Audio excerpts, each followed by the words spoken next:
ദാഹവും ക്ഷീണവും ഒക്കെ മാറാനായിട്ട് വളരെ ഹെൽത്തിയായ ഒരു സ്മൂത്തിയാണ് ഞാൻ ഉണ്ടാക്കുന്നത്. Ragi carrot smoothie. ഇത് വേനൽക്കാലത്ത് മാത്രമല്ല ഏത് സമയത്തും വേണമെങ്കിലും നമുക്ക് ഉണ്ടാക്കി കഴിക്കാം. ഹായ്, എല്ലാവർക്കും നമസ്കാരം. എല്ലാവരെയും കുക്ക് സോപ്പിയിലേക്ക് സ്വാഗതം ചെയ്യുന്നു. ഈ സ്മൂത്തി ഉണ്ടാക്കുന്നത് കാണാൻ നമുക്ക് നേരെ വീഡിയോയിലേക്ക് പോകാം. ഇതിന് ഞാൻ 3 ചെറിയ ക്യാരറ്റാണ് എടുത്തിരിക്കുന്നത്. ഇതൊന്ന് വേവിച്ചെടുക്കാനുള്ളതാണ്. 1.5 കപ്പ് പാല് തണുപ്പിച്ച് വെച്ചിരിക്കുന്നത്. തിളപ്പിച്ച് ചൂടാറിച്ച് കഴിഞ്ഞ് ഫ്രീസറിൽ വെച്ച് തണുപ്പിച്ചതാണ്.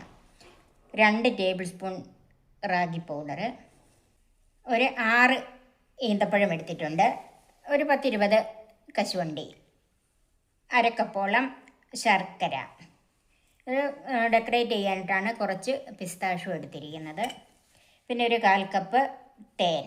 ഞാനിതിനകത്ത് ശർക്കരയും തേനും കൂടിയാണ് മധുരത്തിന് ചേർക്കുന്നത്. പിന്നെ ഈന്തപ്പഴം ചേർക്കുന്നുണ്ടല്ലോ. 1.5 ടേബിൾ സ്പൂൺ ചിയ സീഡ് അല്ലെങ്കിൽ കറുത്ത കസ്കസ്. ഇതൊന്ന് വെള്ളം ഒഴിച്ച് കുതിരാൻ വെക്കണം. വെള്ളം ആദ്യം നമുക്ക് ഈ റാഗിപ്പൊടി ഒന്ന് കുറുക്കിയെടുക്കണം. അതിനൊരു പാനിലേക്ക് മാറ്റിയിട്ടുണ്ട്.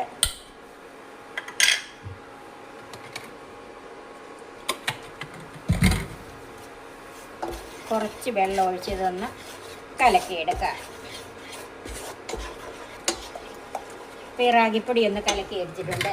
അതിലേക്ക് ഞാൻ 1/4 കപ്പ് വെള്ളം ഒഴിച്ചാണ് ഇത് കലക്കിയെടുത്തത്. ഇനി 1 കപ്പ് വെള്ളം കൂടെ ചേർക്കണം.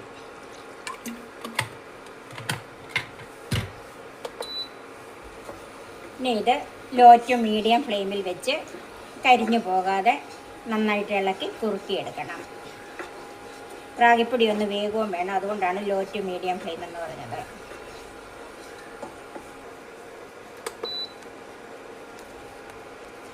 ഇപ്പം റാഗിപ്പൊടി നന്നായിട്ട് കുറുകി വന്നിട്ടുണ്ട്. ഇത് നമുക്ക് മാറ്റാം. തണുക്കാനായിട്ട് മാറ്റി വെക്കാം. ക്യാരറ്റ് ഞാൻ ചെറുതായിട്ട് അരിഞ്ഞിട്ടുണ്ട്. അത് കുക്കറിലിട്ടൊന്ന് വേവിച്ചെടുക്കാം. കുറച്ച് വെള്ളം ചേർക്കാം.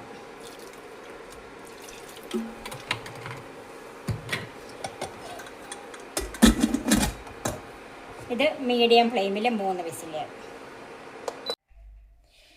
ക്യാരറ്റ് നന്നായിട്ട് വെന്ത് ചൂടാറിയിരിക്കുവാണേ നമുക്കത് മിക്സിയുടെ ജാറിലേക്ക് മാറ്റാം.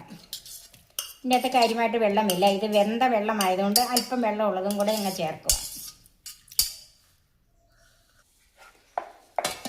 അതിലേക്ക് റാഗി കുറുക്കിയത് ചേർക്കാം.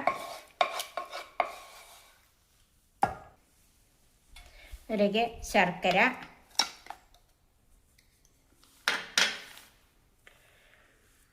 ഡേറ്റ്സ് ഞാനൊന്ന് കുതിർത്ത് വെച്ചിരുന്ന ഡേറ്റ്സ്,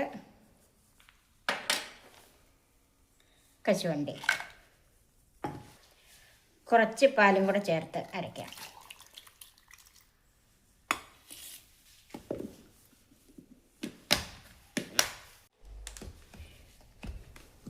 ഇപ്പം കുറച്ച് പാൽ ചേർത്ത് നന്നായി അരച്ചെടുത്തിട്ടുണ്ട്. ഇനി അതിലേക്ക് ബാക്കി പാലും കൂടെ ചേർക്കാം.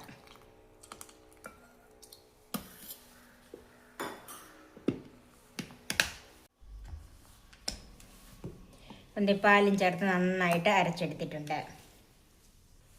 ഇനി ഇതിലേക്ക് കുറച്ച് കുതിർത്ത ചിയ സീഡ് അല്ല കസ്കസ് ചേർക്കാം. ഒന്ന് മിക്സ് ചെയ്യാം. ഈ കസ്കസ് എന്തോരം ചേർത്താലും നല്ലതാണ്, നല്ല കൂളിംഗ് ഏജൻ്റ് ആണല്ലോ. ഇനി ഇതിൻ്റെ മധുരത്തിനനുസരിച്ച് തേൻ ചേർക്കാം.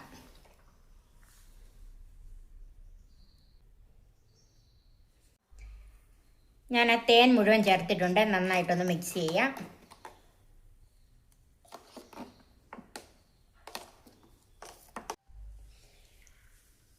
ക്യാരറ്റ് റാഗി സ്മൂത്തി റെഡിയായി. സെർവിങ് ഗ്ലാസ്സിലേക്ക് മാറ്റാം.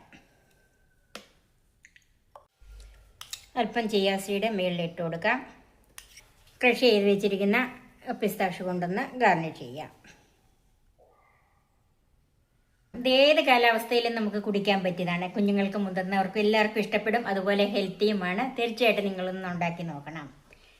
എൻ്റെ ഈ ചാനൽ സബ്സ്ക്രൈബ് ചെയ്യാനും എൻ്റെ ഫേസ്ബുക്ക് പേജ് ലൈക്ക് ചെയ്യാനും ഷെയർ ചെയ്യാനും കമൻസ് അറിയാനും മറക്കരുത്. പുതിയ പുതിയ വിഭവങ്ങളുമായി നമുക്ക് വീണ്ടും കാണാം. ഞാൻ സോഫി കുര്യാക്കോസ്.